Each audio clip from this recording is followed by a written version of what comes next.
we start off with the word function, and then we give the function a name. Let's say greeting.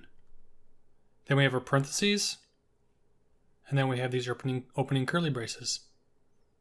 And then we can do something inside this function, and since it's a greeting, we'll just say hi. Now, the reason that we would ever want to use a function is because we have a very specific type of code that we want to run maybe over and over again in our program. So think of a function as like a mini program that has a very specific task. In this case, every time I want to greet somebody, I call this method greeting. If I want to add a number, I call add or subtract or whatever. Now, if I run this code, you'll see that nothing happens. That's because I declared that I have this function, but I never called it. I never told it to work yet. I never said, hey, run this code. I just told it what this greeting function should do. So in order to call a method or a function, we give it its name and then we give it parentheses to show that this is like a little mini piece of code that I want to run.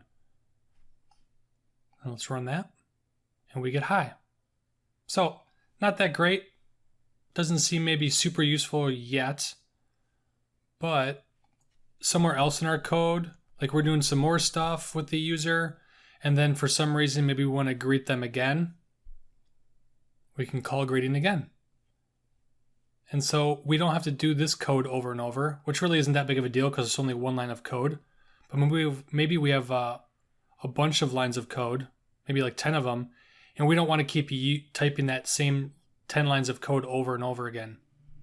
So that's how we would use a function to kind of shorten our code a little bit. Another way we can make a function is to make a function expression. So we make a variable, maybe call it greeting, and then we set it equal to function, and then this is considered an anonymous function because there's no name for it. There's also named functions too, but this is one that you'll commonly see in the first one that I showed you also.